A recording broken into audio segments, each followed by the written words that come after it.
Hello, everyone, and welcome. Welcome to Beyond Small Talk every Thursday at the 4 o'clock Eastern Standard Hour. Hello, everyone, and welcome to Beyond Small Talk.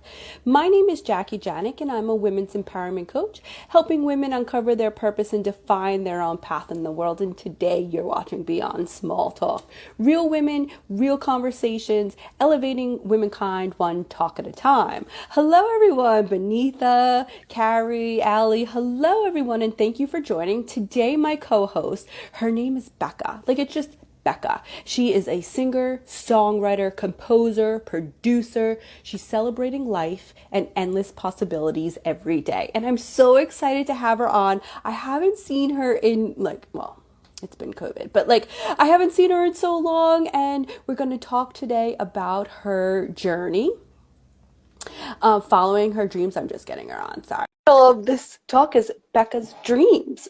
So we're going to talk more about that and what it takes to show up as a singer-songwriter in the world. So let's get her on. Hold on. I just invited her.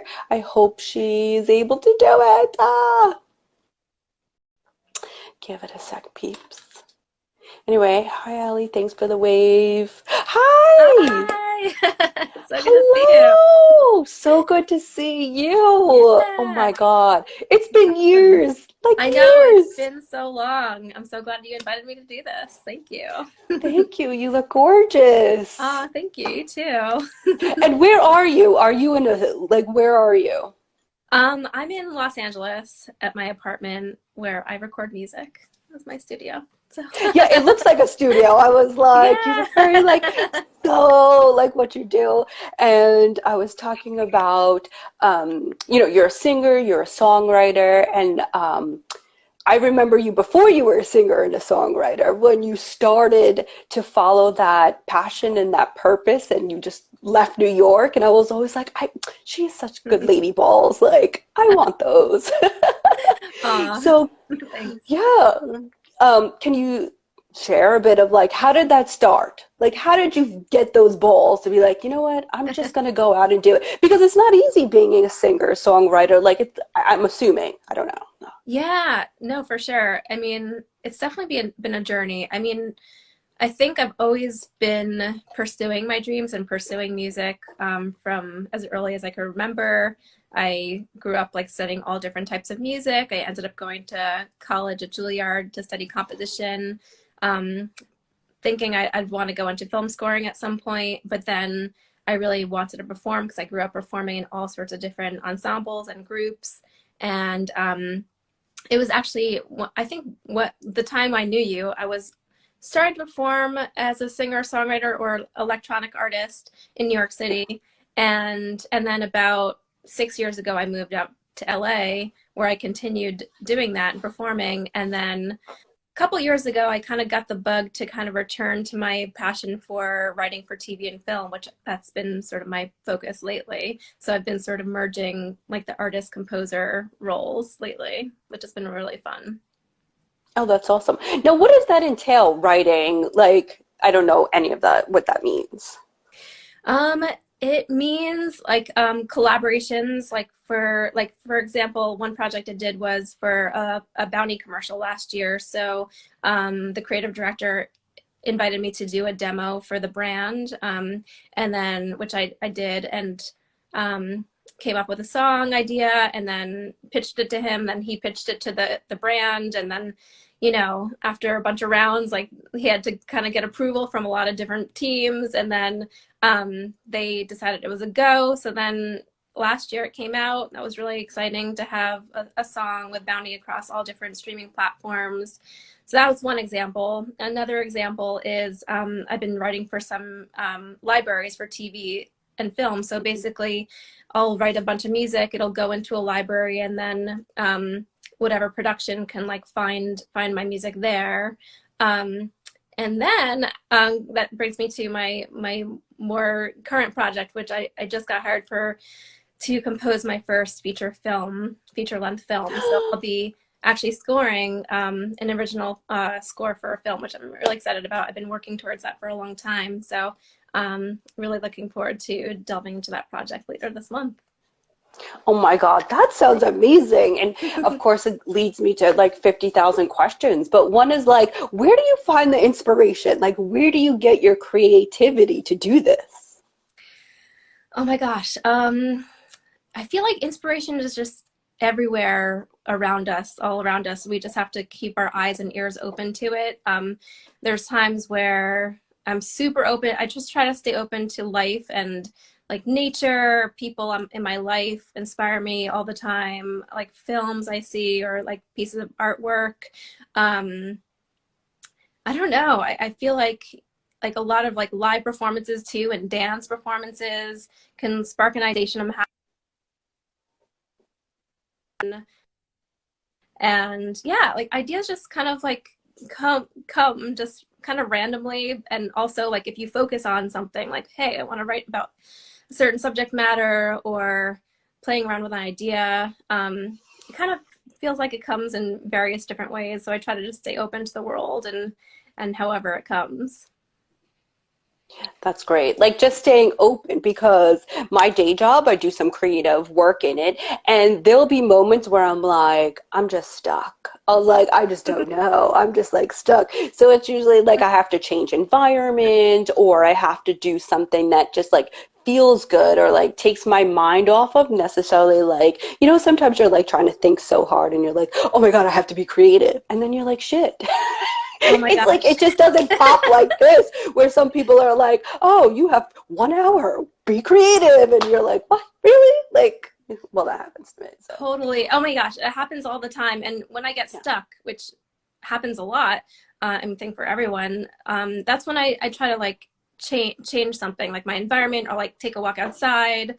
I'll call a friend. I'll do something else. Like I'll try to focus. If I'm putting so much pressure on myself to come up with a certain idea and it's just not flowing, then I'll just like shift my attention to something else for a little while or work on a different project and then wait for that inspiration to come for the other thing. And it usually happens if I'm like not putting as much pressure on myself for it. Yeah, because I'm sure like scoring for like a film, which is just so amazing, there's deadlines. Yeah. They're like, you got to meet some deadlines. So it's like, when you're under that, um, kind of like that pressure or that timeline, it's like, how do you make sure you find that creativity? Do you have to like put yourself in a room? Like, I know you talked a little bit about it, but I want to know like legit, how do you do this? Because I feel like this could be like a lot of like, it's joyful and you love doing it, but also there's pressure, like, Absolutely. right?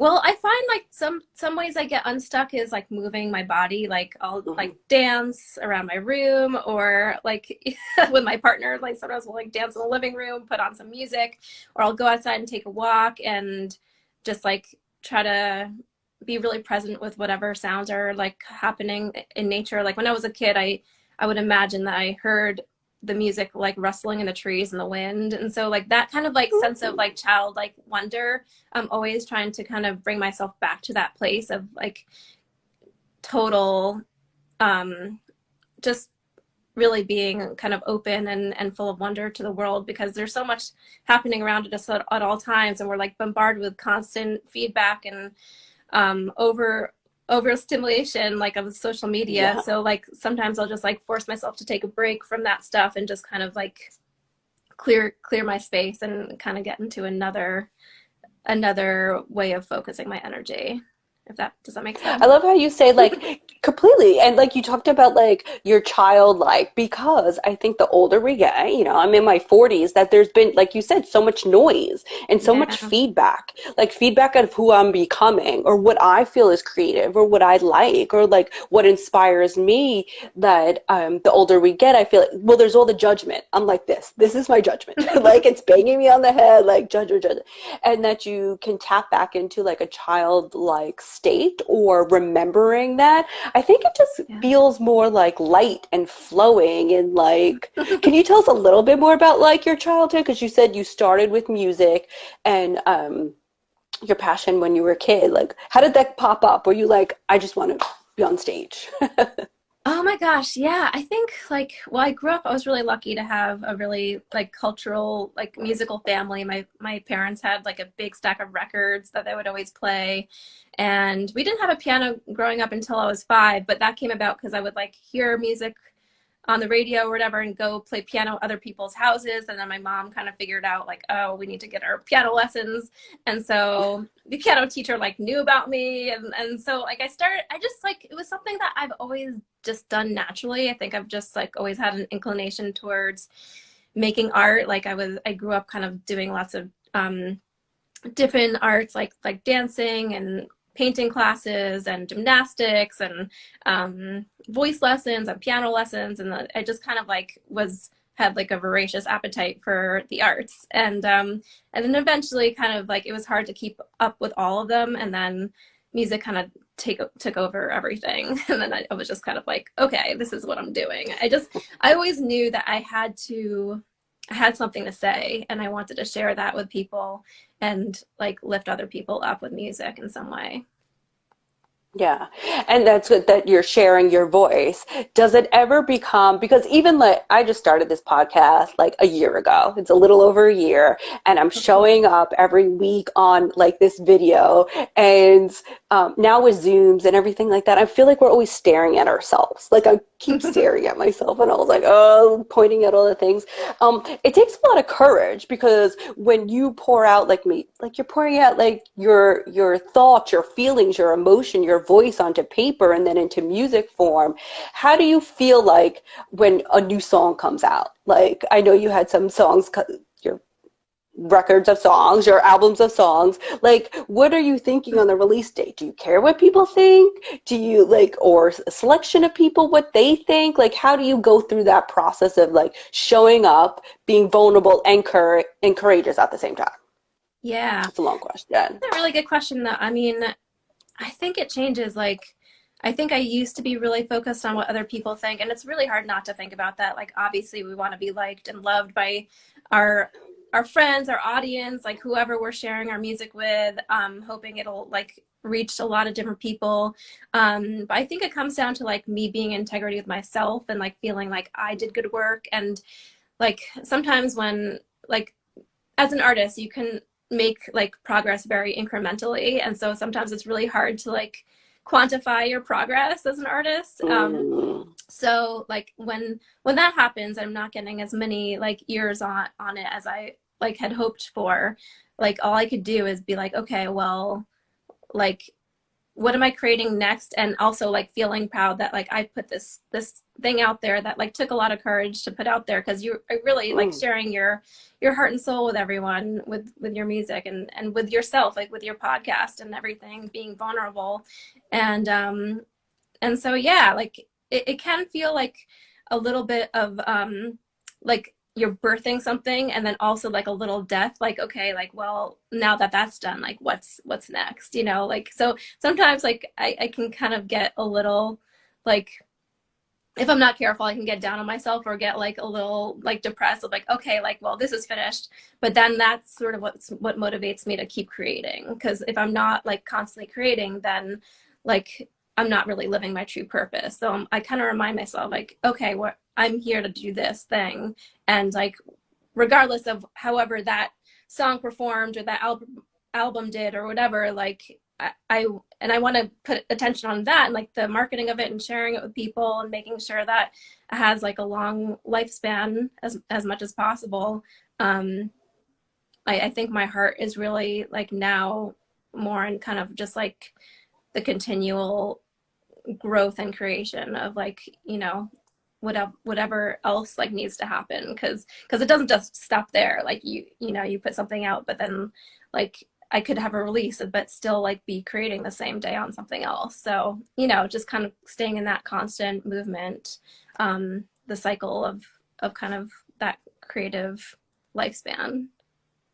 Yeah, so I guess keep moving, then you don't give it space or like time or focus on being like, well, what does everyone else think? But like you said, it's kind of hard sometimes like not to, because I'm sure when you release or like, because I guess it's part of the industry. Like, well, Mhm. how many downloads did you get? How many, and that Yes. they And quantify it there, right? exactly. And it's hard not to like have the like comparison game where you're like, oh, like this Mm. person is doing so much better or whatever. But that doesn't really like, I feel like I actually was having a really amazing conversation with a dear friend of mine last 2 weeks ago, and he was saying like he asked himself this question, like, what I'm doing, is it like of God? Is it of spirit? If it is it like with purpose? And so like that's actually been a really great question I've been asking myself lately. Like, is what I'm doing like of God? Like, and then God could mean like whatever. Like, I'm not really religious,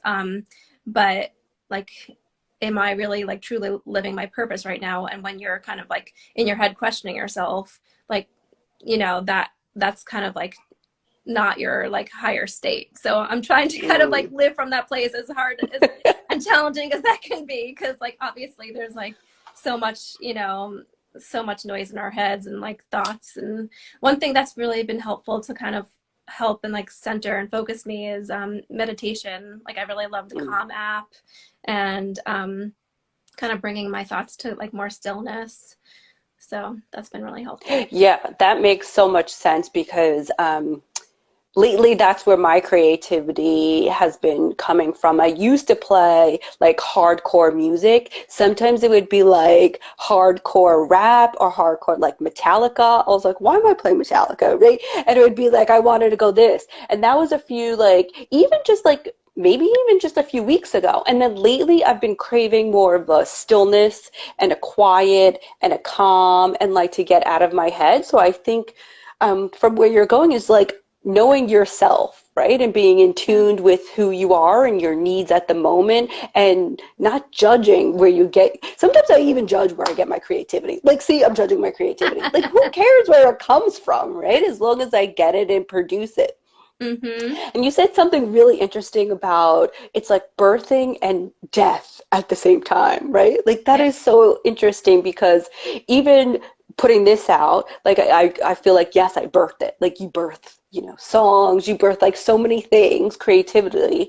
But then I'm like, well, who I was a year ago birthing this, I'm not this person now. So it's like the Yeah. death to Jackie pre. Like sometimes I call myself pre-pod and post-pod. Like it's like different person. Like I'm sure after every song or every like creative project you do, you feel different. Like you're in a different space.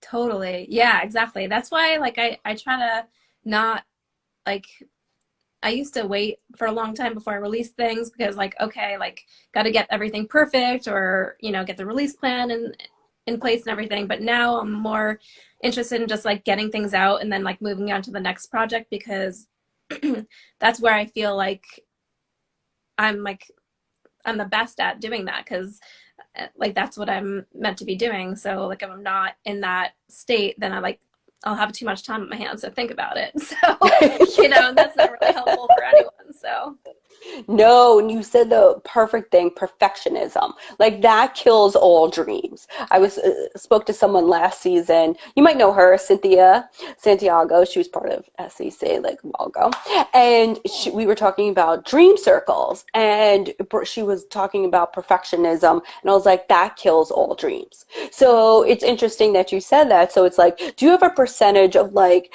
at where when I create something, I'm like 95% right in, and then I'm like the rest of the five, screw it, like I gotta move. Do you ever think like that, or you're just like, okay, how do you say enough with the perfectionism? Let's move on. Oh my gosh. It's taken a lot to get there, honestly. Like I've I've been like a real perfectionist in so many ways, but um I find that like I try to remind myself that like some of the details, like obviously like I want to put my best foot forward. I want to put the best work out of that I can, and some things take time. So like I try not to judge myself for like how long something takes if I don't have it. But actually like deadlines really help for getting things done, because I'm like, okay, well, has to happen on this date, then, you know, I don't have time to kind of like obsess over this one small detail. So, but yeah, I mean, again, it's like, okay, like if I'm getting stuck in that like one perfection kind of cycle, like death loop or something, then I try to like move on to something else and like refocus my attention on like a different area of the song or a different project, and then I'll revisit it like with fresh ears later or another day. That kind of Yeah, thing. that's another thing, like stepping away from projects and then coming back with like fresh eyes, fresh mind. You can see so much more. Like I've Yes, experienced that so many times where I like, I gotta just put that away because you're not gonna make any progress or movement when you're still in that space. totally. Or I'll think about like, okay, what would my one of my favorite composers do? Or, you know, I try to like sometimes I'll think about like, okay, well, what would that person do? And put on a record or something, and then that'll sometimes give me ideas too. So yeah, there's like different tools I've picked up over the years, and you know, there's no easy way out of it. You just kind of have to like try a bunch of different things and see what works for you. Yeah, and you're very open to that, so it sounds like. So that's awesome. The other day you posted about making the beat, and I should really know what that means, but what does that mean to you? Like what you're like making the beat, and I was like, that sounds fun. What does that mean? Oh my gosh, that's funny. Well, I don't know. I guess making a beat is like sometimes I start with a song with making a beat, which like is the percussion elements, like the drum elements of the song. Um, it's one of the ways that I'll start a track. Sometimes I'll start a track from like noodling around on the keyboard or the piano, or like I'll be out walking and have an idea for a song lyric, and then I'll like record it on my phone, and then I come back and kind of try to produce it. But I guess making the beat kind of just means starting with some sort of like hook or like or drum beat, and then building a song on top of that, if that makes sense. No, that's awesome because now that you say that, like, and you were talking about going into nature and things like that, I don't always have in my headset when I take walks. I don't know if like because people in the New York, everyone has a headset on, and I was like, there's so many beautiful sounds in New York Mm. that I was like, take this off for like 5 minutes and just listen to like the hustle and bustle. But then sometimes there's places of total silence and calm and listening to the water. So anyway, just sparked when you were talking about nature and where to Oh, find, like, where do you find your beats? Maybe you're just walking around and you're like, I heard something and you're like, that could be a beat. I don't know, maybe. I'm not a that's so funny. Yeah, I love New York and I miss it so much for that reason. Because when I would walk around, you just always walk around in New York and you pick up different sounds or different, you know, you're constantly in motion there. So I would feel so endlessly inspired there. In LA, it's a little, I was telling someone the other day, like it's a little bit different because you have to be more intentional about taking your walks. Like you're always in your car unless yeah. you're like, oh, like let me take a break from work for a minute and go for a walk. Like, you know, so it's a bit different. But yeah, that's why I kind of like if I don't take a walk on a certain day, then I kind of feel like I missed out on something. So I try to make it a point to do that at least once a day. Yeah. Next time I'll be like, I'm taping the sounds for you. Becca, here's the sounds of New York. Please Because I do. really like, yeah, it's like even when you're just on the subway, and now they started, the musicians are allowed back into the subways. And I always find that so entertaining. Or like when anyone, there was someone playing the trumpet by in front of my apartment the other day, and I was like, it's just so nice to hear like unusual sounds where you wouldn't typically hear something in the environment. I think it's just, I don't know, so cool. Like it just feels good, you know? And music like just makes people feel good. How do you feel when you hear people hear your music? Or how do you feel when you hear your music? Oh my gosh. Well, I just have to comment first on like hearing the subway Mm-hmm. performers because I love that. It's so awesome. And I live with a trumpet player, so my partner's a trumpet player, so I get to hear that a lot and I just love it. It's Oh, like that I feel like I like really feed off of that creative energy too. But yeah, about how do I feel when I hear my music? It's weird because whenever anyone else has my music on or my music's playing, it's hard for me to focus on anything else because I'm just like, oh, like there's my song, or like it's in my head, and focus on some element of it, or or I should have done that differently, or who knows. Like it's hard to think about anything else when my music is on, but I feel a sense of pride when it's on, or I'll feel like, oh, like I could have done something different. That's the perfectionist in me. It was like, oh, I should have done that differently. But yeah, it's usually a sense of like pride and accomplishment, and yeah, it's pretty cool. I like it. It is, right? I don't know. Anytime, like when I see you're popping up, I was like, oh my God, she has like, you're like, it's just so amazing to me that Aw. you, yeah, are so courageous to like put your voice out there. It means a lot. And it means a lot to watch you grow and do that. And just other women could feel it. Like I feel your passion of it and your love for music, which is beautiful. Oh, thank you. That really means a Yeah. lot. So as we come to a closing, would you like to, can you share any more about your project or this is top secret? Let's see. What can I share? I'm working on a bunch of different collaborations right now. I have a bunch of like co-writes that I'm working on for some TV shows, which I'm not really sure if I can talk about what it is for, but I'll definitely announce it when they're out. And then I'm also working on an EP with my partner, Jonah Levy. It's very like a fun, like joyful kind of EP, like full of like kind of passion for life, which I'm really excited about because a lot of my music has been very dark up until now. But I feel like I'm like entering a new phase where I'm like, I don't want to write about sad things anymore. So like I Which feel is very so funny because yeah, sorry, because you could see where the songwriter, the musician is in their life. I'm a huge fan of Mary J. Blige. Like she is my go-to woman who has brought me through many, many decades and situations. Anyway, but when I'm reading like and I see the titles of your song and someone have calm before the storm, like I like that one a lot. And I was like, what does that mean? Why would she call it that? Like this is what ran through my head. Is that wait, I didn't think that one felt dark. Did that felt that one? No, that one actually felt Yeah. like hey, like I'm coming. Like, like Yeah. this is the calm, and then like I'm the storm. Like I'm gonna just like, take over. But I don't know. That was kind of like I feel like a lot of my songs are kind of reminders to myself of like the type of person I want to be, or like fears that I'd like to overcome. And I think that was something along those lines where I'm like, okay, like I'm about to like, really break out here, and like here I come kind of thing. So so but yeah, that was a lot of fun to work on. Yeah, I like that title a lot. Yeah. And then I just like your whole title, BecaDreams.com. Like this is your handle and everything. It just sounds, how did that come up? How did you create that one? I'm like, how do you create? Um, I'm actually, it was a while ago. I think I've always just been a very kind of like ethereal kind of person. And like I get caught in my daydreams a lot. And so it just kind of felt like a natural kind of thing to call myself like Beca Dreams.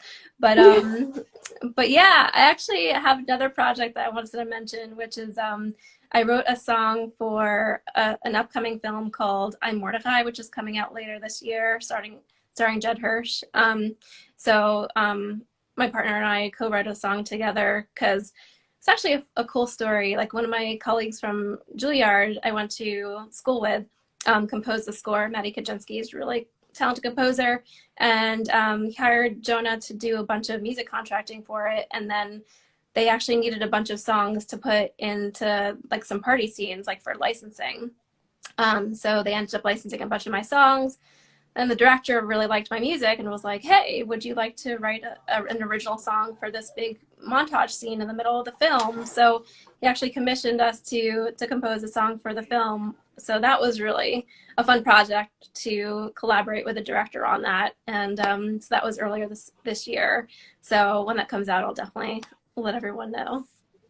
Yeah, oh my God, that's so Yeah. exciting. That's gonna be so exciting. Like, I feel like on the big screen and it's so loud and like you feel it in your seats, like you feel it in your bones when you're, I mean, I haven't been to the movies in years, but like that's how like you feel when you're watching it even. Oh my God, that is so exciting. Congratulations on that. Yes, please share and everyone follow Becca at BECA Dreams. Thank you so much for Aw, showing up yeah. today and sharing your creative process.